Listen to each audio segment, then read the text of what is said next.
पंचमी के दिन,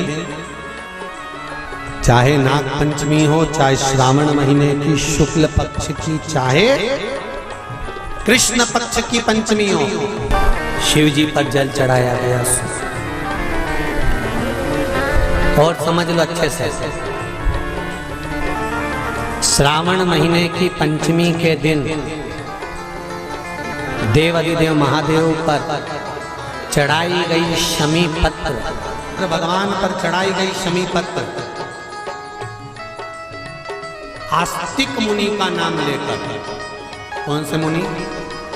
आस्तिक मुनि का नाम लेकर शमी पत्र को वापस उठाकर उसको अपने दरवाजे की चौखट पर कहीं पर भी या द्वार पर कहीं पर भी एक ओर रख देने पर घर के अंदर, बगीचे के अंदर सर्प प्रवेश नहीं करता। ध्यान रखिए, सर्प प्रवेश नहीं करेगा। शमी पत्र समर्पित करने पे उस शमी पत्र को आस्तिक मुनि का स्मरण करने, कौन से मुनि है? आस्तिक मुनि का स्मरण करने पर भीतर घर के अंदर बगीचे में सर्प भी प्रवेश नहीं। उस शमी पत्र में जया, विषहरा, शामली वारी, दौतली और देव, ये पांचों कन्याओं का भाव प्रकट हो जाता है और वो कन्याएं हमारे घर के द्वार की रक्षा करती हैं। तो जया, विषहरा, शामली वारी, दौतली, देव, ये उस घर में निवास करती हैं जिससे ये घर में हम रक्षा करते हैं। पंचमी के दिन, नाग पंचमी, श्रावण महीने की पंचमी के दिन नाग पंचमी पूजन करते हैं नाग देवता की। तो नाग देवता की अगर आप पूजन कर रहे हैं नाग पंचमी पे, तो ये विचार मत करना कि नाग पंचमी पर अपन नाग की पूजन कर रहे हैं। नाग पंचमी के दिन अगर हम पूजन कर रहे हैं तो भगवान विष्णु की कर रहे हैं। किसकी पूजन कर रहे हैं? भगवान विष्णु। महाराज, हमारे यहाँ सांपों की पूजन कौन से दिन होती है, कौन सी तिथि में करते हैं? जम के बोलो जरा। नाग पंचमी। नाग पंचमी का मतलब क्या है? सांपों की पूजन करो। नाग पंचमी का मतलब होता है शंकर जी के मंदिर में जाकर एक लोटा जल समर्पित कर दो। उसका कारण क्या है कि हमारे परिवार में, हमारे कुटुंब में, परिवार में कोई 7 पीढ़ी के अंतर्गत भी अगर कोई जीव तड़प रहा होता है, पड़ा हुआ होता है, उसकी मुक्ति नहीं होती है, तो पंचमी का चढ़ा हुआ जल उस जीव को प्राप्त हो जाता है और इसको मोक्ष का, ये मोक्ष इसी से करेंगे कि ये मुक्त। तो शिव महापुराण की कथा कहती है, जलंधर की धर्म पत्नी वृंदा को जब सात्वित्व भंग किया गया भगवान विष्णु के द्वारा, तब वृंदा तुलसी के क्यारे के रूप में प्रकट हो गए और वृंदा ने शंकर भगवान से कहा, भोलेनाथ, सारे देवताओं का चढ़ा हुआ जल मुझ पे चढ़ सकता और मैं भी सारे देवताओं के लिए समर्पित रहूंगा, सारे देवताओं। पर भोलेनाथ, यदि आप पर चढ़ा हुआ जल मेरे तुलसी के क्यारे के अंदर आएगा तो उसको सर्प के डसे का दोष लग जाएगा, जिसको काल सर्प दोष कहा, जिसको काल सर्प दोष कहते। इसलिए हमारा हिंदू धर्म कहता है कि भगवान के स्नान का जल दूसरे वृक्षों में डालना चाहिए पर तुलसी में नहीं डालना चाहिए। पहले के समय में घर में बगीचा बड़ा होता था तो लोग जल को ले जाकर वृक्षों में डाल देते थे। आज के जमाने में ले दे के केवल एक तुलसी का पौधा मिलता है, जो भी भगवान को निलाया ले जाके तुलसी में डाल दिया। श्रावण महीने की पंचमी के दिन, कौन सी तिथि? पंचमी, चाहे वो शुक्ल पक्ष की हो, चाहे वो कृष्ण पक्ष की। शंकर भगवान पर जिस जिस परिवार के व्यक्ति का कांवड़ जल हमने बताया है आपको, जरूरी नहीं है कि डंडा बांधकर 2 कावड़ के जल के लोटे लेकर जाओ, आप अपने हाथ में भी 2 पात्र लेकर जा सकते हैं।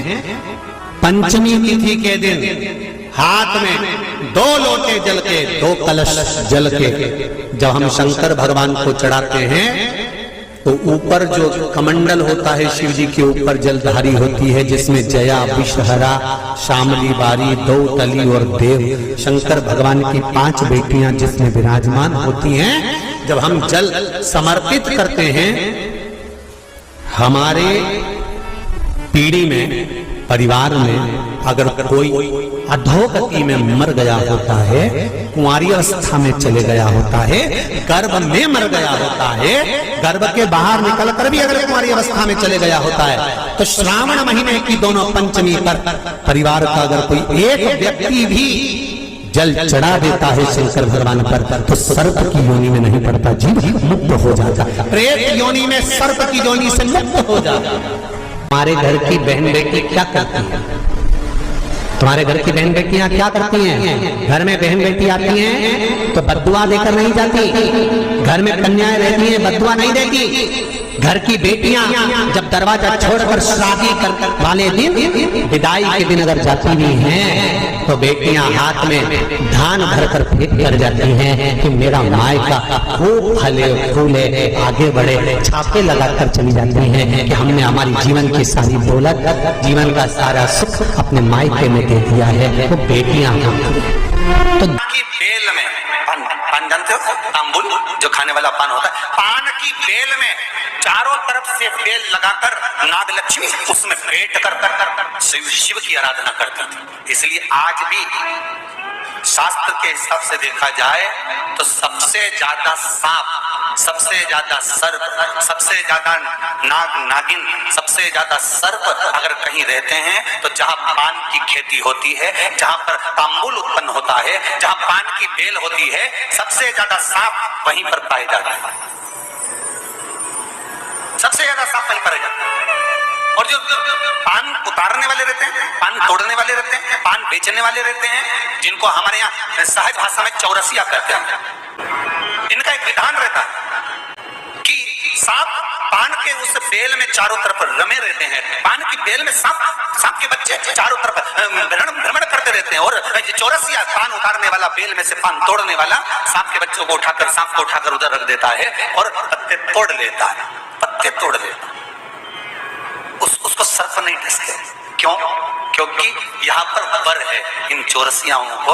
कई चौरसिया लोग सोचे होंगे कि हम नाग की पूजन करते हैं, हम सर्प की पूजन करते हैं, नाग पंचमी पे हम सर्प का स्मरण करते हैं, हमारे कुल देवता के रूप में हम सर्प पूजते हैं। पर कभी चौरसिया ने विचार करा कि आखिर तुम्हें कौन सा वर प्राप्त हुआ कि तुम्हें सर्प नहीं डसेगा? तुम्हें कौन सा वर प्राप्त हुआ कि सांप तुम्हें नहीं काटेगा? पान उतारते समय, पान तोड़ते समय, पान को ले जाते समय सर्प तुम्हें डस नहीं करेगा। क्योंकि जिस समय पर नागलक्ष्मी भगवान शिव की आराधना करती है पान की बेल के पास में, उस समय पर एक सहज भाव में, एक ग्रामीण, एक सहजता उस नागिन को आते हुए देखता था, नागलक्ष्मी को आते हुए देखता था। जो नागिन कभी तो सुंदर स्त्री का रूप, लक्ष्मी जैसा रूप बना लेती है, और कभी नाग का रूप बना लेती है। बड़ा विचित्र उसको लगता था। और वो एकांत में बैठा, इसने आकर देखा कि नागलक्ष्मी सेवा में लीन रहती, किसी जीव को वहां आने नहीं देता। शास्त्र तो यहां तक कहता है कि जब नागलक्ष्मी पूजन करती थी तो कहा, पूछा गया ये कोई जीव इसके पास में ना आए तो इसको बचाता था वो। एक दिन नागलक्ष्मी जब बड़ी हो गई, देख लिया उसने इस ग्रामीण को, इस मानव को जब देखा, जो चारों तरफ से किसी ना किसी रूप में नागलक्ष्मी को रसला कर देता है, प्रदान करता रहता है, कुछ ना कुछ तत्व देता रहता है।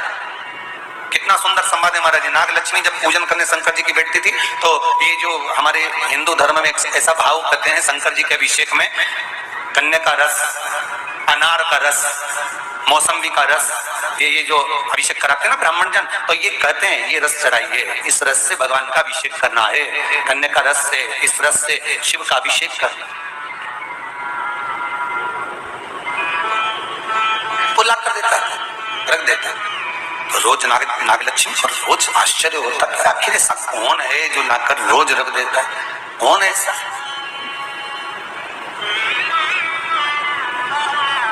कौन ऐसा? आज नागलक्ष्मी ने उस जीव को देख लिया, उस मनुष्य को देख लिया, तो चारों ओर से मेरी रक्षा करता है, रस को लाकर शिव के लिए देता है। मैं तुझे वर देती हूं, तेरे वंश के अंदर कभी सर्प का डस नहीं होगा। तूने मेरी सेवा करी, शिव तुझे फल प्रदान करेंगे। और चारों ओर से रक्षा कर कर रस ला कर देता था, इसलिए उसका नाम का संबोधन में भी चौरसिया जोड़ा गया। चौरसिया, चारों ओर से चौकसी कर कर जो रस ला कर प्रदान कर दो, उसके नाम में भी संबोधन है।